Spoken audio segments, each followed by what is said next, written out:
சென்னையில் செல்போன் திருட்டு சம்பவங்கள் அதிகரித்துவிட்டன. பரபரப்பான சாலையில் செல்போனில் பேசியபடி நடந்து செல்பவர்களை குறிவைத்து செல்போனை பிடுங்கிச் செல்வது வாடிக்கையாகிவிட்டது. தினமும் 100க்கும் மேற்பட்ட செல்போன் திருட்டு வழக்குகள் காவல் நிலையத்தில் பதிவு செய்யப்படுகின்றன. செல்போன் இல்லாதவர்களை விரல் விட்டு எண்ணிவிடலாம். அந்த அளவுக்கு செல்போன் பயன்படுத்தும் மக்களின் எண்ணிக்கை நாள்தோறும் அதிகரித்து வருகிறது. இதனால் செல்போன் திருட்டு சம்பவங்களும் அதிகரித்துவிட்டன. அதிலும் மக்கள் அதிகம் நடமாட்டமுள்ள பகுதிகளில்தான் கொள்ளையர்கள் செல்போன் பறிப்பு சம்பவங்களில் துணிகரமாக ஈடுபடுகின்றனர். எப்போதும் பரபரப்பாக இருக்கும் சென்னை அண்ணா சாலையில் நடந்த செல்போன் பறிப்பு சம்பவம் இது. அவர் கொடுத்த புகாரில், பைக்கை ஓரமாக நிறுத்திக் கொண்டு செல்போனில் பேசிக் கொண்டிருந்தேன். பின்னால் 2 வீலரில் வந்த இருவர் அப்படியே செல்போனை பிடுங்கிக் கொண்டு பறந்துவிட்டனர் என்று குறிப்பிட்டிருந்தார். போனுக்காக கடன் வாங்கிய மாதத்தவணையை வேறு வழியின்றி செலுத்தி முடிந்த பிறகும் அவருக்கு செல்போன் கிடைக்கவில்லை. சில மாதங்களுக்கு முன்பு சென்னை நுங்கம்பாக்கம் சுரங்கப்பாதை வழியாக பைக்கில் தனியார் நிறுவன ஊழியர் சென்று கொண்டிருந்தார். சிக்னலுக்காக அவர் காத்திருந்த போது பின்னால் பைக்கில் வந்த இருவர் ஒரு துண்டுச்சீட்டை காண்பித்து அதில் உள்ள முகவரியை கேட்டுள்ளனர். சிக்னல் ரிலீஸ் ஆன சமயத்தில் பைக்கில் வந்தவர்கள் தனியார் நிறுவன ஊழியரின் சட்டை பையிலிருந்து செல்போனை பறித்துக் கொண்டு போய்விட்டனர். கூட்ட நெரிசலாக இருக்கும் பஸ்ஸை குறிவைத்து ஏறும் செல்போன் திருடர்கள்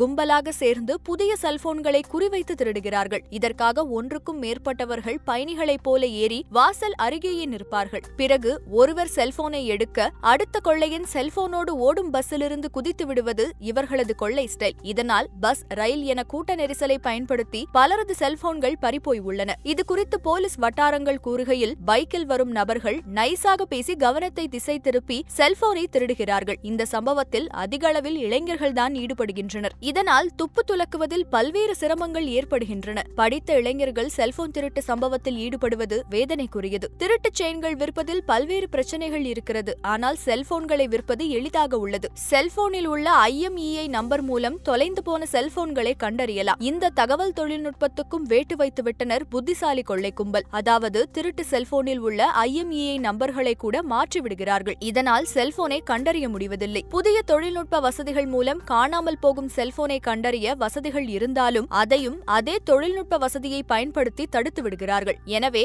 IMEI நம்பர்கள் மாற்றப்படுவதை தடுக்க தக்க நடவடிக்கை எடுக்கப்பட வேண்டும். சென்னையில் எலக்ட்ரானிக் பொருட்கள் அதிகம் விற்கும் அந்த தெருவில் செல்போன்களின் IMEI எண்களை மாற்றித் தரும் கும்பல் ஒன்று உள்ளது. அவர்கள் திருட்டு போன்களின் லாக்கை எடுத்து அதை மறுபடியும் விற்க தயார்படுத்தி கொடுக்கிறார்கள். இங்கு 20,000 ரூபாய் மதிப்புள்ள போன்கள் கூட 2,000 ரூபாய்க்கு கிடைக்கிறது. தமிழகத்தில் திருடப்படும் செல்போன்கள் வடமாநிலங்களுக்கும் ஏன் வெளிநாடுகளுக்கும் கூட விற்கப்படுகிறது. அவ்வாறு விற்கப்பட்ட செல்போன்களை IMEI எண்கள் மூலம் கண்டறிய முடியாத நிலை உள்ளது. இன்னும் சிலர் தமிழகத்தில் திருடப்படும் செல்போன்களை சமூக விரோத செயல்களுக்கு பயன்படுத்துகின்றனர். இதனால் செல்போனை பறிகொடுத்தவர்கள் சிக்கலில் மாட்டிக்கொள்கிறார்கள். இதை தவிர்க்கத்தான் செல்போன் தொலைந்தவுடன் போலீஸ் நிலையத்தில் பெரும்பாலானவர்கள் புகார் கொடுக்கின்றனர். செல்போன் திருடுகளில் வடமாநில இளைஞர்களோடு கல்லூரி, பள்ளிகளில் பயிலும் மாணவர்களும் அதிக அளவில் ஈடுபடுகின்றனர். அதாவது சிறுவயதிலேயே ஆடம்பரமாக வாழ அவர்கள் தேர்ந்தெடுக்கும் திருட்டு தொழிலில் செல்போன் முதன்மையாக இருக்கிறது. மேலும் திருட்டு செல்போன்களை வாங்குவதற்கு என தனி நெட்வொர்க்கே உள்ளது. சென்னை மாநகரத்தில் மட்டும் தினமும் 100க்கும் மேற்பட்ட செல்போன்கள் திருடப்படுவதாக புகார்கள் வருகின்றன. திருட்டு என்று வழக்கை பதிவு செய்தால் சிக்கல் என கருதும் சில காவல் நிலையங்களில் செல்போன் மாயம் என்றே புகார்கள் பதிவு செய்யப்படுகின்றன